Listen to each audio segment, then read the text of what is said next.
SCO के बाद जो है डॉक्टर जयशंकर ने प्रेस कॉन्फ्रेंस की है भारत जाके कि पीएम मोदी जो है वो रशिया जा रहे हैं कि आगाज तो अच्छा हुआ है, इसमें कोई शक नहीं है। बल्कि इस आगाज में सबसे जो बेहतर चीज आई है वो बरखा दत्त ने जो इंटरव्यू किया था नवाज शरीफ साहब का, उसके बाद इसहाक डार साहब के साथ बैठे पाकिस्तानी मीडिया ने वहां से स्पेकुलेट किया कि शायद क्रिकेट शुरू होने वाला है, जिसको फॉरेन अफेयर मिनिस्ट्री है भारत की, उन्होंने उसको फॉरन डिनाई किया है। ये सारी एफर्ट जो थी वो चाइना इसके पीछे था। चाइना चाहता था कि एससीओ हो और वो पाकिस्तान में हो, क्योंकि अब देखना यह है कि एससीओ क्या है। एससीओ को समझा जाता है कि एंटी नेटो एंटी वेस्ट एक ऑर्गेनाइजेशन है जिसको चाइना अपने एक प्रोपेगेंडा या अपना एक टूल समझकर उसको इस्तेमाल करता है। हालांकि एससीओ से तकरीबन 2 दिन पहले, हफ्ता पहले 2 चाइनीज को कराची एयरपोर्ट के पास मार के पूरी कोशिश की गई कि एससीओ ना हो सके।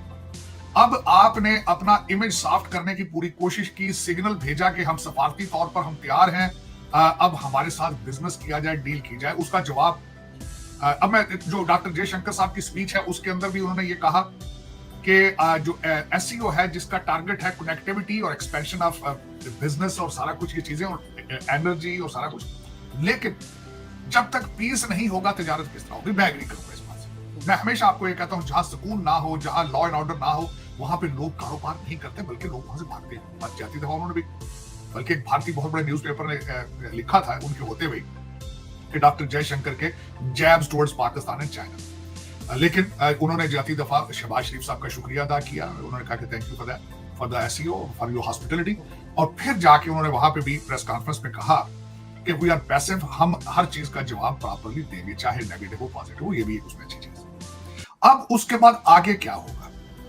आपने पाकिस्तान ने अचीव कर लिया, मैं समझता हूं काफी हद तक अचीव किया, हालांकि खतरे मौजूद थे। आपके 12 एम्बेसडर्स के ऊपर अटैक हुआ स्वात में आज से 2-3 हफ्ते पहले। फिर बलूचिस्तान में पंजाबियों को घरों में घुस के मारा जा रहा है। कराची एयरपोर्ट पे चाइनीज को मारा गया। इसके बावजूद डी चौक में हमले का इनको था, मुर्शद पाक ने कहा था कि हमला किया है, लेकिन इसके बाद ये अचीव कर लिया। अब आगे कहां जाएंगे? अब आगे आपका रास्ता कहां है वो मैं आपको बताना चाहूंगा। हेलो दोस्तों, सभी का स्वागत है मेगा न्यूज में। ये बहुत ही अच्छा इंटरव्यू है, मुझे बहुत ही पसंद आया तारिक साहब की बात। जो उनका नॉलेज है वो बहुत ही अच्छा नॉलेज। वो इसके ऊपर अभी जो पीएम मोदी रूस जाने वाली ब्रिक्स की बैठक की है उस पर भी उन्होंने बहुत सारे बात की है। इजराइल और हमास का जो युद्ध चल रहा है उस पर भी उन्होंने बहुत ही अच्छी तरह से बताया है कि मुस्लिमों के बारे में और रिलीजियस के बारे में। देखेंगे वीडियो में क्या होता है। चैनल पे नहीं होता चैनल को सब्सक्राइब कीजिए, लाइक कीजिए और शेयर कीजिए, कमेंट करना ना भूलिए। जय श्री राम। जो खासकर मोदी साहब ब्रिक्स में जा रहे हैं, जो ये मैं इसका जाना चाहिए, बड़ा अच्छा मौका है और बहुत अच्छा कर रहे जा रहे हैं। 22 और 23 अक्टूबर के अंदर वहां ब्रिक्स में काजान के अंदर मुलाकात होगी और मैं समझता हूं कि वेस्ट के लिए बड़ा अच्छा है। जो इस वक्त वेस्ट ने मजाक शुरू कर रखा है भारत के साथ, जिसके पीछे मैं हमेशा ये कहता हूं भारत की तरक्की इनको चुभती है।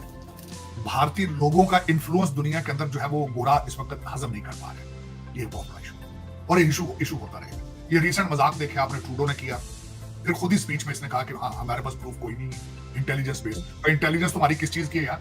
इंटेलिजेंस तुम्हारी जो 5 आई बनाते हो, कभी 6 आई बनाते हो। इराक में तुम कहते थे सदाम हुसैन के पास वेपन ऑफ मैस डिस्ट्रक्शन है, उनको तुमने मार के उनकी बुरी हालत कर दी, वहां पे 4 टुकड़े हो चुके हैं इराक के।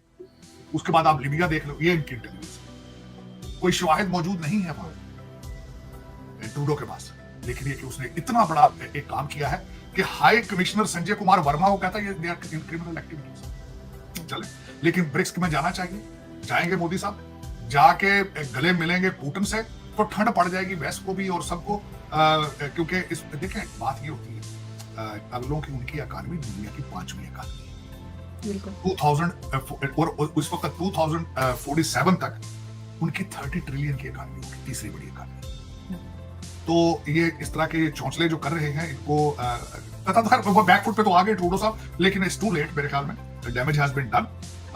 मैं समझता हूं कि मोदी साहब का जाना बहुत जरूरी था, उसमें वो बहुत अच्छा कर रहे हैं, जा रहे हैं। और इनको भी पता चलना चाहिए कि India has options, Bharat has options. बिल्कुल ऐसे ही। लेकिन सर साथ साथ अगर हम देखें कि इजराइल और हमास के बीच में भी एक बार फिर आपने देखा कि हमास का लीडर जो है वो मारा गया है, टेंशन बढ़ती हुई दिखाई दे रही है। दूसरी तरफ इजराइल के जो हैं नेतन्याहू, उनका भी कहना है कि उन पर अटैक मतलब किया जाने की कोशिश की गई है, ड्रोन के जरिए उनके ऊपर अटैक करने की कोशिश की गई है, इजराइल की तरफ से खबर आई है। लेकिन इसमें आरजू जो मैं टोटल इस सारे वाकया जो इस वक्त लेबनान के अंदर हो रहा है, गाजा के अंदर हो रहा है, और उन्होंने कह दिया कि हम ईरान को भी खंडरात बनाने की सलाहियत रखते हैं। इसके पीछे है क्या? इसके पीछे सिर्फ एक चीज है, आपकी तालीम और साइंस से नफरत।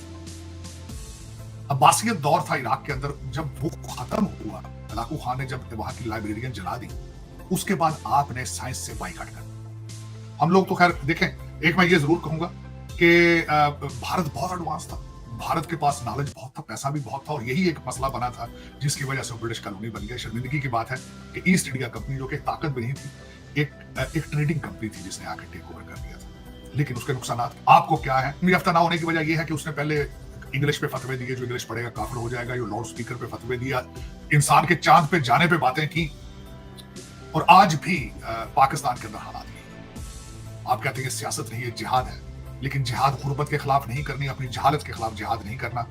लफ्ज जिहाद यूज करना for political game, political business, गलत बात। और खुद के बच्चे लंदन पढ़ाने, यहाँ के बच्चों को कहना कि तुम जिहाद करो, बाहर निकलो, मैं तुम्हें हकीकी आजादी दूंगा, लेकिन अपने बच्चे लंदन में एंजॉय करते हैं, वो आर्टिफिशियल इंटेलिजेंस।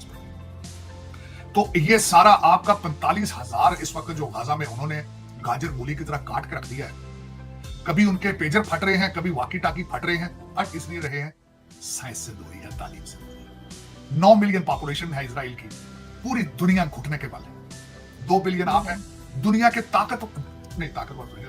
इस्तेमाल, दुनिया के अमीर तरीन लोग आप हैं। कौन? मिडिल ईस्ट वाले। दुनिया के ताकत में इस वक्त देखें, कल परसों मैं लिस्ट देख रहा था, दुनिया का तीसरा रिचेस्ट कंट्री इज यूएई। लेकिन उनके पास क्या है आज? सऊदीज, कुवैतीज और यूएई के पास क्या है? उनके पास 7-7 बीवियां हैं, 50-50 बच्चे। उन मुल्कों के अंदर एक भी ऐसा स्कूल नहीं बना सके इस पैसे के साथ जहां कोई दूसरा बंदा जाके तालीम हासिल कर सके। तब वो तो काम भी नहीं करते सर, काम के लिए भी वो कहीं भारत से और कभी यूरोप से और कभी कहीं और से लोग बुलाते हैं। वो तो करे अलग से बात है। अर्ज करना चाह रहा था, एक भी स्कूल ऐसा नहीं है जहां कोई अच्छा इंसान वहां से पढ़ के अच्छा इंसान बन सके। एक हॉस्पिटल नहीं बना सके जहां अपना इलाज कराने यहाँ आते। वजह तालीम से दूरी, तालीम से दूरी, मैथ से नफरत, इंग्लिश से नफरत। और दूसरा, इस हमें बता रहे हैं बार बार हमारे religious leader, we are not working, जिहाद। सारी दुनिया को मुसलमान करना है, अगर नहीं होंगे तो गले काट देंगे। कौन सा मजहब है जो हेटरेड और वायलेंस को प्रमोट करे? लेकिन हम इस्तेमाल करते हैं, रिलीजन को आगे रख लेते हैं, और यही वजह है। मेरी हर एक से ये क्वेश्चन मार्क है, भाई 2 बिलियन पॉपुलेशन में हो और अमीर तरीन भी हो, 9 मिलियन जो ज्यूज हैं, तुम्हारी बात सुन के राजी। यार सिंगापुर के प्राइम मिनिस्टर ली की बातें सुन लो, जिसने वहां कानून बनाया था कि जिसका बच्चा स्कूल नहीं जाएगा 1 साल की सजा दूंगा, जेल। बिल्कुल। नहीं, उससे भी नहीं सीखना, फिर किससे सीखना? अफगानिस्तान से सीख लो। इस वक्त वहां सकून है, मजहब कहते हो ना, मजहबी जुनूनी है। इस वक्त लॉ एंड ऑर्डर वहां ठीक है। इस वक्त चाइना ने खुद स्टेटमेंट दे दी है कि वहां बिजनेस करना हम ज्यादा सेफ समझते हैं। आप क्या हो? आप खुद क्या हो? बिल्कुल। मुसलमान हो, अच्छे पाकिस्तान हो, अच्छे इंसान हो, क्या हो? डिफाइन तो करो ना। यही अलग है। मैं तो हमेशा यही कहता हूं कि कहते खुद भी जियो, दूसरों को भी जियो, हर एक की रिस्पेक्ट, बल्कि हर जिंदा चीज की रिस्पेक्ट, जानवर की रिस्पेक्ट, पौधों की रिस्पेक्ट।